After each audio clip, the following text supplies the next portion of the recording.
ಸಂಸದ ಪ್ರಜ್ವಲ್ ರೇವಣ್ಣ ರಾಸಲೀಲೆ ಪ್ರಕರಣಕ್ಕೆ ಸಂಬಂಧಪಟ್ಟಂತೆ ಎಂಪಿ ಕ್ವಾರ್ಟರ್ಸ್ಗೆ ಎಫ್ಎಸ್ಎಲ್ ತಂಡ ಭೇಟಿ ಕೊಟ್ಟಿದೆ. ಎಎಸ್ಪಿ ವೆಂಕಟನಾಯ್ಡು ಅವರ ನೇತೃತ್ವದಲ್ಲಿ ಎಂಪಿ ಕ್ವಾರ್ಟರ್ಸ್ನಲ್ಲಿ ತಪಾಸಣೆ ಮಾಡಲಾಗ್ತಾ ಇದೆ. ಸಂಸದ ಪ್ರಜ್ವಲ್ ರೇವಣ್ಣ ರಾಸಲೀಲೆ ಪ್ರಕರಣಕ್ಕೆ ಸಂಬಂಧಪಟ್ಟಂತೆ ಎಂಪಿ ಕ್ವಾರ್ಟರ್ಸ್ಗೆ ಎಫ್ಎಸ್ಎಲ್ ತಂಡ ಭೇಟಿ ಕೊಟ್ಟಿದೆ. ಎಎಸ್ಪಿ ವೆಂಕಟನಾಯ್ಡು ನೇತೃತ್ವದಲ್ಲಿ ತಪಾಸಣೆ ಮಾಡಲಾಗ್ತಾ ಇದೆ.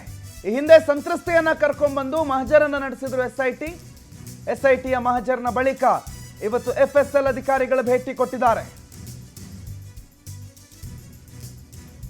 ಹಾಸನದ ಆರ್ಸಿ ರಸ್ತೆಯಲ್ಲಿದೆ ಎಂಪಿ ಕ್ವಾರ್ಟರ್ಸ್. ಎಫ್ಎಸ್ಎಲ್ ಅಧಿಕಾರಿಗಳ ಭೇಟಿ ಹಿನ್ನೆಲೆಯಲ್ಲಿ ಎಂಪಿ ಕ್ವಾರ್ಟರ್ಸ್ನ ಸುತ್ತಮುತ್ತ ಬಿಗಿ ಬಂದೋಬಸ್ತನ್ನ ನಿಯೋಜನೆ ಮಾಡಲಾಗಿದೆ. ಎಫ್ಎಸ್ಎಲ್ ತಂಡಕ್ಕೆ ಎಸ್ಐಟಿ ಅಧಿಕಾರಿಗಳು ಕೂಡ ಸಾಥ್ ಕೊಟ್ಟಿದ್ದಾರೆ. ಎಂಪಿ ಕ್ವಾರ್ಟರ್ಸ್ನಲ್ಲಿ ಅತ್ಯಾಚಾರ ಆಗಿದೆ ಅನ್ನುವಂಥ ದೂರು ಹಾಗೂ ಹೇಳಿಕೆ, ಒಂದ್ ಕಡೆ ದೂರು ಮತ್ತೊಂದು ಕಡೆ ಹೇಳಿಕೆ ದಾಖಲಿಸಿದ್ದ ಬೆನ್ನಲ್ಲೇ ಈಗ ತನಿಖೆ ಆರಂಭ ಆಗ್ತಾ ಇದೆ. ಸಾಕ್ಷ್ಯ ಸಂಗ್ರಹ ನಡೆಯುತ್ತೆ ಎಫ್ಎಸ್ಎಲ್ ಅಧಿಕಾರಿಗಳಿಂದ.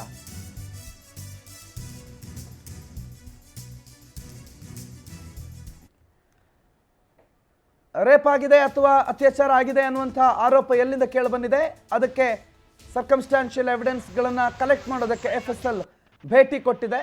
ಗಮನಿಸ್ತಾ ಇದ್ದೀರಿ, ಇದೇ ಎಂಪಿ ಕ್ವಾರ್ಟರ್ಸ್ನಲ್ಲೇ ತನ್ನ ಮೇಲೆ ರೇಪ್ ಆಗಿದೆ ಅಂತ ಹೇಳಿ ಮಹಿಳೆಯೋರ್ವರು ದೂರು ಕೊಟ್ಟಿದ್ದು. ಹಾಸನದ ಜನಪ್ರತಿನಿಧಿಯೊಬ್ಬರು ಆ ಮಹಿಳೆಯನ್ನು ಕರ್ಕೊಂಡು ಬಂದು ಇಲ್ಲಿ ಸ್ಥಳ ಮಹಜರು ಮಾಡಲಾಗಿತ್ತು. ಅದಲ್ಲದೆ ಈಗ ಎಫ್ಎಸ್ಎಲ್ ತಂಡ ಭೇಟಿ ಕೊಟ್ಟಿದೆ. ಪೊಲೀಸ್ ಬಂದೋಬಸ್ತನ್ನು ನೀವು ಗಮನಿಸ್ತಾ ಇದ್ದೀರಿ, ಬಿಗಿ ಪೊಲೀಸ್ ಬಂದೋಬಸ್ತನ್ನು ನಿಯೋಜನೆ ಮಾಡಲಾಗಿದೆ ಎಫ್ಎಸ್ಎಲ್ ಭೇಟಿಯ ಹಿನ್ನೆಲೆಯಲ್ಲಿ. ಇನ್ನು ಎಸ್ಐಟಿ ಅಧಿಕಾರಿಗಳು ಕೂಡ ಎಫ್ಎಸ್ಎಲ್ ಅಧಿಕಾರಿಗಳ ಜೊತೆಗೆ ಆಗಮಿಸ್ತಾರೆ. ಫಾರೆನ್ಸಿಕ್ ಸೈನ್ಸ್ ಲ್ಯಾಬೊರೇಟರಿ ಅಧಿಕಾರಿಗಳು ಕೂಡ ಬಹಳ ಮಹತ್ವದ ಸಾಕ್ಷ್ಯಗಳನ್ನು ಸಂಗ್ರಹ ಮಾಡುವ ಸಾಧ್ಯತೆ ಇದೆ. ಈಗಾಗಲೇ ಎಂಪಿ ಕ್ವಾರ್ಟರ್ಸ್ ಒಳಭಾಗದಲ್ಲಿ ತಪಾಸಣೆ ಆರಂಭ ಆಗಿದೆ. ಎಎಸ್ಪಿ ಅವರ ನೇತೃತ್ವದಲ್ಲಿ ಪ್ರಜ್ವಲ್ಗೆ ಒಟ್ಟಾರೆ ಕುಣಿಕೆ ಬಿಗಿ ಆಗ್ತಿದೆ ಅನ್ನೋದು ಸ್ಪಷ್ಟ. ಒಂದ್ಸಲ ಸಂತ್ರಸ್ತೆಯನ್ನು ಕರ್ಕೊಂಡ್ಬಂದು ಏನೇನಾಗಿತ್ತು ಅಂತ ಆಕೆ ಹೇಳಿಕೆ ಕೊಟ್ಟಿದ್ರು, ದೂರು ಕೊಟ್ಟಿದ್ರು. ಅದರ ಅನ್ವಯ ಸ್ಥಳ ಮಹಜರನ್ನ ಮಾಡಲಾಗಿತ್ತು. ಈಗ ಸ್ಥಳ ಮಹಜರ ಆದಮೇಲೆ ಎಫ್ಎಸ್ಎಲ್ ತಂಡ ಭೇಟಿ ಕೊಟ್ಟಿದೆ. ಎಫ್ಎಸ್ಎಲ್ನ ರಿಪೋರ್ಟ್ ಈ ಪ್ರಕರಣದಲ್ಲಿ ಪ್ರಜ್ವಲ್ ಅಳಿವು ಮತ್ತು ಉಳಿವನ್ನು ನಿರ್ಧಾರ ಮಾಡುತ್ತೆ. ಸಚಿನ್ ಈ ಬಗ್ಗೆ ಹೆಚ್ಚಿನ ಮಾಹಿತಿ ಕೊಡ್ತಾರೆ, ನೇರ ಸಂಪರ್ಕದಲ್ಲಿ ಜಾಯ್ನ್ ಆಗಿದ್ದಾರೆ. Sachin, good afternoon. ಏನೇನು ನಡೀತಾ ಇದೆ ಎಫ್ಎಸ್ಎಲ್ ಅಧಿಕಾರಿಗಳಿಂದ? ಈವರೆಗಿನ ತನಿಖೆಯ ಪ್ರಗತಿ ಏನು? ಏನಾದರೂ ಬಹಳ ಮಹತ್ವದ ಸಾಕ್ಷ್ಯಗಳ ಬಗ್ಗೆ ಮಾಹಿತಿ ಇದೆಯಾ? ಖಂಡಿತ ಪ್ರಣವ್, ಏನು ಪ್ರಜ್ವಲ್ ರೇವಣ್ಣನವರ ಅಶ್ಲೀಲ ವಿಡಿಯೋ ಪ್ರಕರಣ ಸಂಬಂಧಪಟ್ಟಂತೆ ಈಗಾಗಲೇ ಸಂತ್ರಸ್ತೆಯರನ್ನ ಇಲ್ಲಿ ಕರೆತಂದು ಸ್ಥಳ ಮಹಜರನ್ನ ಮಾಡಿ ಎಸ್ಐಟಿ ಅಧಿಕಾರಿಗಳು ತೆರಳಿದ್ರು. ಇದಾದ ಬಳಿಕ ಸುಮಾರು 10 ದಿನಗಳ ಬಳಿಕ ಇವತ್ತು ಎಸ್ಐಟಿ ಅಧಿಕಾರಿಗಳ ಜೊತೆಗೆ ಎಫ್ಎಸ್ಎಲ್ ಅವರು ಅಂದ್ರೆ ವಿಧಿವಿಜ್ಞಾನದವರು ಕೂಡ ಇಲ್ಲಿ ಒಂದು ಎಂಪಿ ಕ್ವಾರ್ಟರ್ಸ್ಗೆ ಬಂದಿರ್ತಕ್ಕಂಥದ್ದು. ಪ್ರಮುಖವಾಗಿ ಈ ಒಂದು ಏನು ಎಫ್ಎಸ್ಎಲ್ ಅವ್ರು ಬಂದಿರೋ ವಿಚಾರ ಏನು ಅಂತಂದ್ರೆ, ಈಗಾಗಲೇ ಏನು ವಿಡಿಯೋಗಳಲ್ಲಿ ಒಂದಷ್ಟು ಏನು ಫೋಟೋಗಳಾಗಿರ್ಬೋದು ಅಥವಾ ಮನೆಯಲ್ಲಿ ಒಂದು ವಸ್ತುಗಳನ್ನ ಏನಿದ್ವು ಅದನ್ನ ಈಗಾಗಲೇ ಎಫ್ಎಸ್ಎಲ್ ಅಧಿಕಾರಿಗಳು ವಶಪಡಿಸ್ಕೊಂಡಿರ್ತಕ್ಕಂಥದ್ದು. ಅಂದ್ರೆ ಅಲ್ಲಿ ಪರೀಕ್ಷೆನೂ ಕೂಡ ನಡೆಸ್ತಾ ಇದಾರೆ. ಅಂದ್ರೆ ಪ್ರಮುಖವಾಗಿ ಓರ್ವ ಮಹಿಳೆ, ಸಂತ್ರಸ್ತ ಮಹಿಳೆ ಏನಿದ್ದಾರೆ, ಆ ಮಹಿಳೆ ಒಂದು ದೂರಲ್ಲಿ ಕೊಟ್ಟಿದ್ರು, ನನಗೆ ಎಂಪಿ ನಿವಾಸದಲ್ಲಿ ಗನ್ ಪಾಯಿಂಟ್ ಅನ್ನ ಇಟ್ಟು ನನ್ನ ಮೇಲೆ ಅತ್ಯಾಚಾರನ ಸಂಸದರು ಮಾಡಿದ್ರು ಅಂತ ಹೇಳ್ಬಿಟ್ಟು ಆರೋಪ ಮಾಡಿದ್ರು. ಹೀಗಾಗಿ ಈಗಾಗಲೇ ಸಂತ್ರಸ್ತ ಮಹಿಳೆಯಿಂದ ಸ್ಥಳ ಮಹಜರ್ ಕೂಡ ಮುಗ್ದಿದೆ. ಇದಾದ ಬಳಿಕ ಇವತ್ತು ಎಫ್ಎಸ್ಎಲ್ ಅಧಿಕಾರಿಗಳು ಬಂದು ಸಾಕಷ್ಟು ಎವಿಡೆನ್ಸ್ ಗಳನ್ನ ಇಲ್ಲಿ ಕಲೆಕ್ಟ್ ಮಾಡ್ತಿರ್ತಾರೆ. ಯಾಕೆಂತಂದ್ರೆ ಒಂದು, ಈಗಾಗಲೇ ರೇವಣ್ಣನವರಿಗೆ ಜೈಲ್ ಆಗಿದೆ.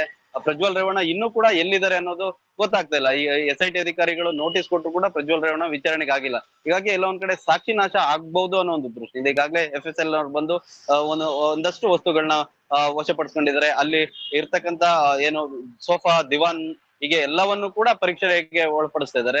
ಯಾಕೆಂದ್ರೆ ಈ ಒಂದು ಜಾಗದಲ್ಲೇ ನನ್ನ ಮೇಲೆ ಅತ್ಯಾಚಾರ ಆಯ್ತು ಅಂತ ಹೇಳ್ಬಿಟ್ಟು ಸಂತ್ರಸ್ತ ಮೇಲೆ ಆರೋಪನ ಮಾಡಿದ್ರು. ಹೀಗಾಗಿ ಅಲ್ಲೇ ವಿಧಿವಿಜ್ಞಾನದವರು ಪರೀಕ್ಷೆನ ನಡೆಸಿದ್ರು. ಸುಮಾರು ಈಗಾಗಲೇ ಬಂದು 1 ಗಂಟೆ ಆಯ್ತು. ಇನ್ನು ಕೂಡ ಅಲ್ಲಿ ಏನು ಅಧಿಕಾರಿಗಳು ಅಲ್ಲಿ ವಸ್ತುಗಳನ್ನ ಮತ್ತೆ ಬೇರೆ ಬೇರೆ ಆಯಾಮಗಳಲ್ಲೂ ಕೂಡ ಅಲ್ಲಿ ವಶಪಡಿಸ್ಕೊಂಡು ತನಿಖೆ ಎಸ್ಐಟಿ ಅಧಿಕಾರಿಗಳು ಅಂದ್ರೆ ಎಸ್ಐಟಿಯ ಐಒ ಆಗಿರ್ತಕ್ಕಂತಹ ಸ್ವರ್ಣ ಅವರ ನೇತೃತ್ವದಲ್ಲಿ ಎಫ್ಎಸ್ಎಲ್ ಅಧಿಕಾರಿಗಳು ಕೂಡ ಬಂದಿರತಕ್ಕಂಥದ್ದು. Pranav, okay, thank you Sachin ಮಾಹಿತಿಗೆ.